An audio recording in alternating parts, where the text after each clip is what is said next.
Good morning students. मैं अखिलेश श्रीवास्तव आज आपको इंग्लिश लैंग्वेज में टेंस बताऊंगा। हालांकि इसके पहले की वीडियो में मैंने आपको टेंस ही बताए थे और मैंने बताए थे कि टेंस 3 प्रकार के होते हैं, प्रेजेंट टेंस, पास्ट टेंस और फ्यूचर टेंस। और इसके अलावा हर एक के 4 भाग होते हैं, जिसमें प्रेजेंट टेंस और पास्ट टेंस के चारों भाग मैंने बता दिए थे। और अब मैं आपको फ्यूचर टेंस बता रहा हूँ। Future indefinite tense, future continuous tense, ये 2 टेंस मैं आपको बता चुका था। और उसी सीरीज में आज तीसरा है फ्यूचर परफेक्ट टेंस। अब फ्यूचर परफेक्ट टेंस में मैंने आपको अफर्मेटिव सेंटेंस बताए थे, आज उसी टेंस का निगेटिव सेंटेंस बताने जा रहा हूँ। अब मैंने इसके पहले की वीडियो में आपको बताया था कि फ्यूचर परफेक्ट टेंस की पहचान क्या होती है। पहचान होती है कि जिन वाक्यों के अंत में चुका होगा, चुकी होंगे, चुके होंगे और किया होगा, लिया होगा, दिया होगा, ये सब शब्द आते हैं लास्ट में, तो वो हमारे फ्यूचर परफेक्ट टेंस होते हैं। अब मैंने आपको बताया था कि इसको करने के लिए, ट्रांसलेशन इसका करने के लिए हमको हेल्पिंग वर्ब की जरूरत पड़ती है। और ये helping verb will have, shall have होती है। और इसके बाद बनाने का ढंग मैंने आपको बताया था कि सब्जेक्ट, और अगर सब्जेक्ट आई और वी आता है तो हम शैल हैव का प्रयोग करते हैं। लेकिन अगर सब्जेक्ट आई और वी नहीं आता है, कुछ और आता है, तो हम वहाँ पे विल हैव का ही प्रयोग करते हैं। यानी आई और वी को छोड़ के बाकी सबके साथ हम विल हैव ही लगाते हैं। अब ये निगेटिव सेंटेंस है, तो निगेटिव सेंटेंस वो सेंटेंस होते हैं जिस सेंटेंस में ना या नहीं या कभी नहीं ऐसे शब्द आते हैं, तो वो निगेटिव यानी नकारात्मक शब्द कहलाते हैं। और इसको करने के लिए थोड़ा सा नियम चेंज है। हमारा जो will have, shall have, helping verb है, इसमें हम विल के बाद नॉट फिर हैव लगाते हैं। ऐसे ही अगर शैल आया तो शैल के बाद नॉट और फिर हैव लगाते हैं। अब इसको करके देखते हैं तो ज़्यादा समझ में आएगा।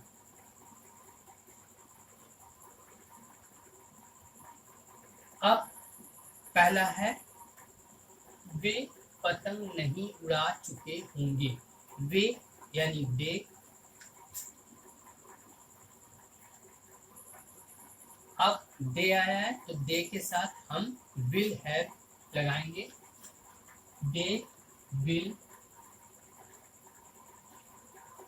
अब निगेटिव सेंटेंस है, मैंने आपको बताया था विल हैव, शैल हैव होती है हेल्पिंग वर्ब, लेकिन नॉट अगर लगाना होता है तो विल हैव के बीच में या शैल हैव के बीच में ही नॉट लगाते हैं। तो यहाँ हमारा दे के साथ विल हैव आ रहा है, तो विल नॉट हैव। अब फ्लाई, फ्लाई माने उड़ाना।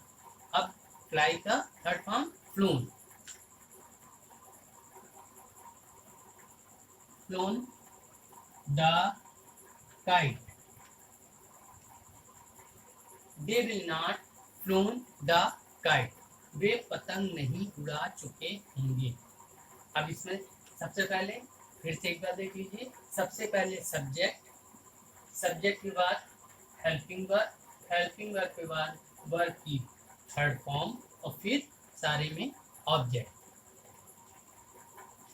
अब इसके बाद नंबर सेकंड पे लेते हैं, उसकी बहन पत्र नहीं लिख चुकी होगी।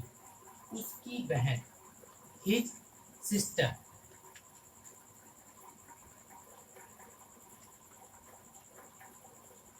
His sister. अब इसके साथ क्या आएगा, इसके साथ विल हैव आएगा, तो नहीं लिख चुकी यानी विल नॉट हैव।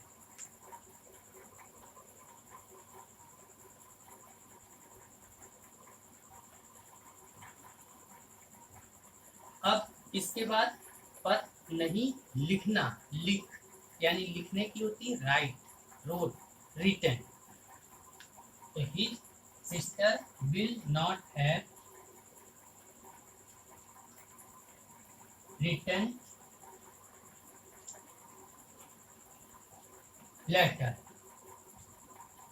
उसकी बहन पत्र नहीं लिख चुकी होगी, his sister will not have written letter.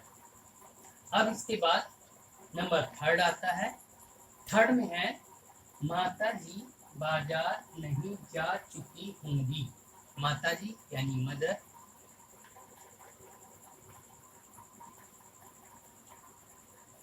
Mother के साथ में विल आएगा, विल के बाद not,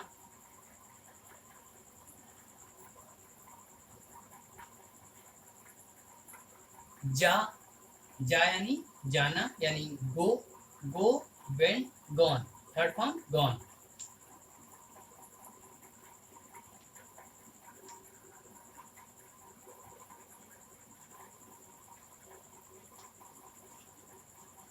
gone to market, mother will not have gone to market.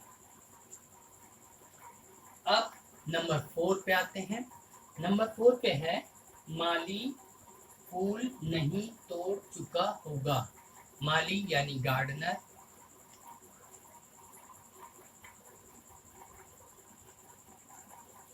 अब गार्डनर के साथ में विल हैव आएगा, निगेटिव है इसलिए बीच में नॉट आएगा,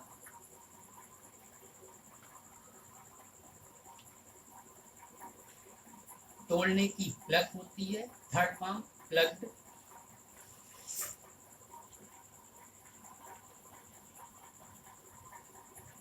अब क्या तोड़ना है, फूल, प्लग फ्लावर।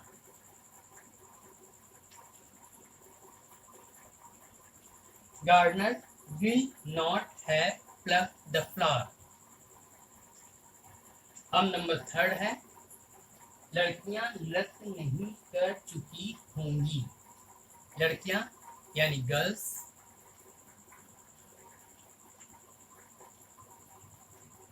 गर्ल्स के साथ में विल,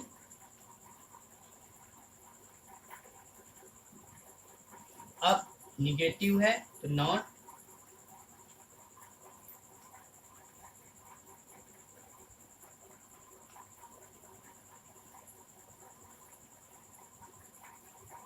नृत्य, नृत्य मतलब डांस, डांस का थर्ड फॉर्म डांस।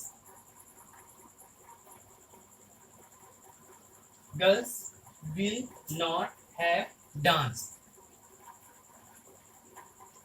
यानी लड़कियां नृत्य नहीं कर चुकी होंगी। इस तरीके से मैंने आपको 5 सेंटेंस करके दिखाए। निगेटिव सेंटेंस में नॉट का यूज कैसे किया जाता है ये करके दिखाया, ये आपको समझ में आया होगा। तो मैंने फ्यूचर परफेक्ट टेंस में अफर्मेटिव बता दिया है और निगेटिव सेंटेंस समझा दिया है। अपने नेक्स्ट वीडियो में मैं आपको इसके इंट्रोगेटिव सेंटेंस बताऊंगा। आज के लिए इतना।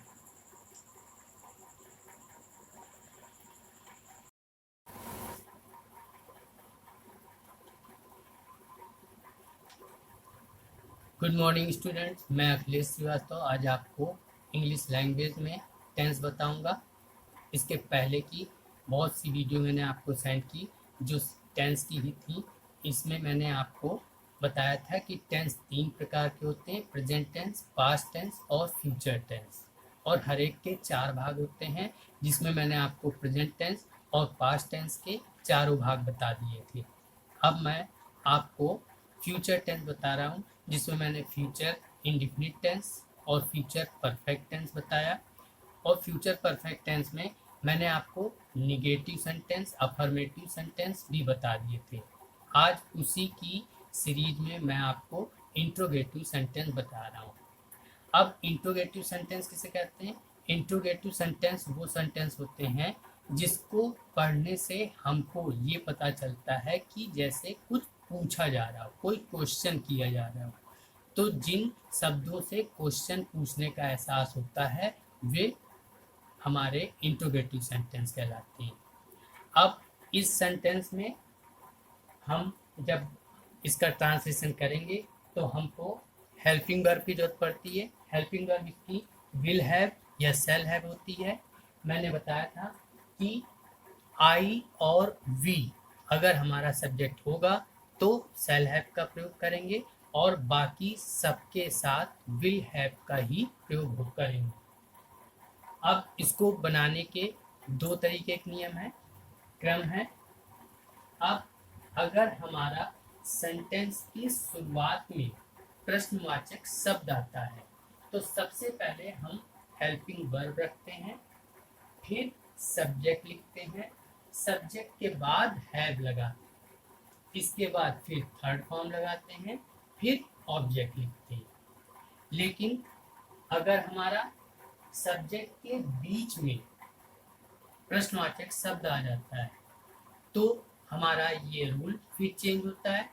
तब हम अगर बीच में आता है तो सबसे पहले हम उस शब्द की इंग्लिश पहले लिखते हैं, इसके बाद फिर हेल्पिंग वर्ब लगाते हैं, फिर सब्जेक्ट लिखते हैं, फिर हैव लगाते हैं और इसके बाद वर्ब की थर्ड फॉर्म लगाते हैं और फिर ऑब्जेक्ट लिखते हैं।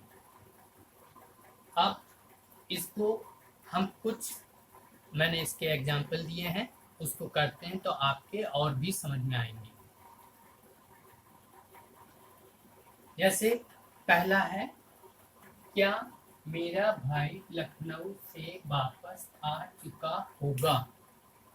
तो सबसे पहले क्या सबसे पहले आया है, यानी प्रश्नवाचक शब्द वाक्य सबसे पहले आया है और अगर सबसे पहले आया होता है तो सब्जेक्ट के अनुसार हम विल हैव या शैल हैव का प्रयोग करते हैं। अब इसमें सब्जेक्ट है मेरा भाई, मेरा भाई के साथ विल हैव आएगा तो सबसे पहले विल हैव विल मैंने कहा था सबसे पहले हेल्पिंग वर्ब, फिर सब्जेक्ट, फिर है तो विल माय ब्रदर, इसके बाद हैव। अब वापस आ चुका होगा, वापस आना यानी रिटर्न, रिटर्न का third form return. Will my brother have return और कहां से, लखनऊ से, तो टू लखनऊ नहीं, फ्रॉम लखनऊ।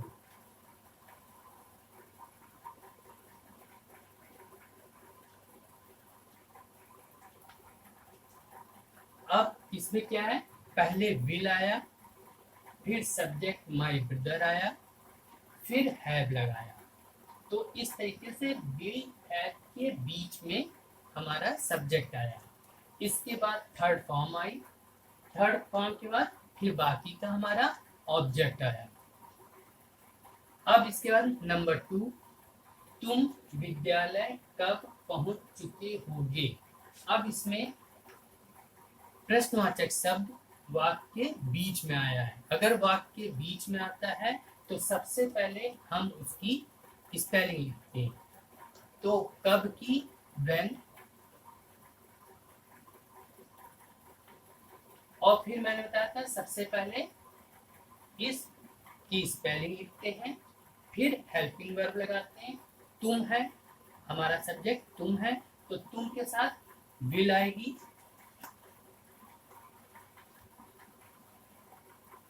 व्हेन विल, इसके बाद यू,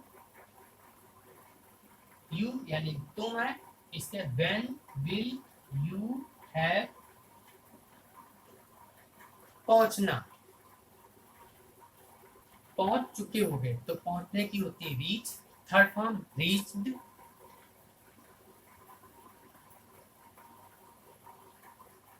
रीच्ड। अब कहां पहुंचना है, विद्यालय, when will you have reach to school. अब इसमें एक चीज अभी कमी है, वो कमी क्या है, मैंने पहला सेंटेंस था क्या मेरा भाई लखनऊ से वापस आ चुका होगा, ये सेंटेंस इंट्रोगेटिव का है, इंट्रोगेटिव में क्वेश्चन मार्क साइन लगता है। उसी तरीके से जब इसका ट्रांसलेशन करेंगे, जब वो खत्म हो जाएगा तो लास्ट में इसमें भी क्वेश्चन मार्क साइन जरूर लगाएंगे। इसी तरीके से तुम विद्यालय कब पहुंच चुके होगे, तो when will you have reached to school, question mark. इसके बाद है क्या हम अपना कार्य समाप्त कर चुके होंगे। अब इसमें प्रश्नवाचक शब्द वाक्य सबसे पहले आया है, तो सब्जेक्ट के अनुसार विल हैव लगाएंगे। इसमें सब्जेक्ट हम है, मैंने बताया था आई और वी के साथ सेल लगता है, तो आई और वी माने हम, यानी यहाँ पे सेल आएगा। तो यहाँ पे सबसे पहले सेल, इसके बाद हम है यानी वी, इसके बाद हैव, सेल वी हैव। अब कार्य समाप्त कर चुका होगा, करने की डू।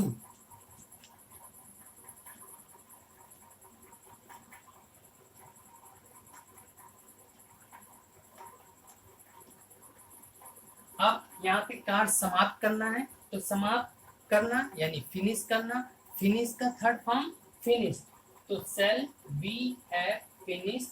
अब अपना कार्य यानी हिज वर्क, लेकिन यहाँ हिज नहीं आएगा, क्यों? क्योंकि वी है यानी सब्जेक्ट है और वी के साथ अपने के लिए आवर आता है। Shall we have finished our work, और इसके बाद क्वेश्चन मार्क। अब इसके बाद नंबर थर्ड आता है। नंबर थर्ड में है इस कार्य को कौन कर चुका होगा।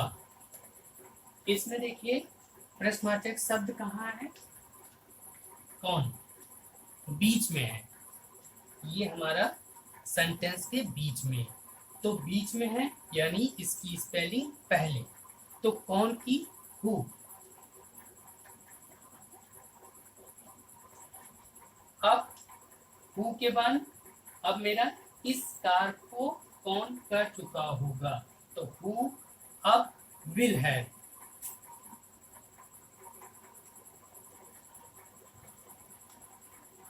अब करने की होती डू, डिड, डन, यानी third form done. Who will have done इस कार्य यानी दिस वर्क।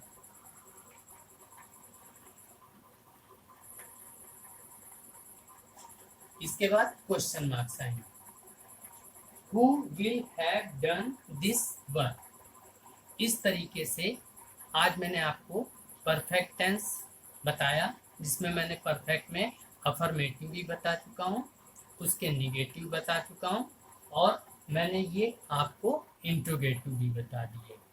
इस तरीके से फ्यूचर परफेक्ट टेंस आपका कंप्लीट हो गया है। अब इसके बाद का वीडियो मैं आपको नेक्स्ट टाइम